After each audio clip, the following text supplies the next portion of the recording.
के त हामी नेपालीहरूको बुद्धि।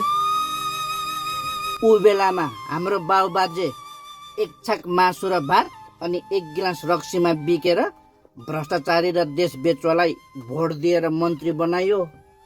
अहिले आएर यो नयाँ पुस्ताले केही गर्छन् कि जस्तो लागेको थियो।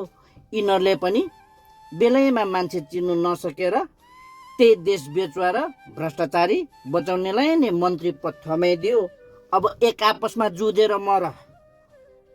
नेताहरू क्यारिङ बोर्डको स्टाइल गरेर हामी सोझा साझा जनतालाई क्यारिङ बोर्डको गोटी बनाएर मन्त्रीहरूले खेल खेलेको कुरो अहिलेसम्म कुनै पनि नेपालीले बुझेकै छैन भनेर भन्छ जस्तो लाग्यो होला।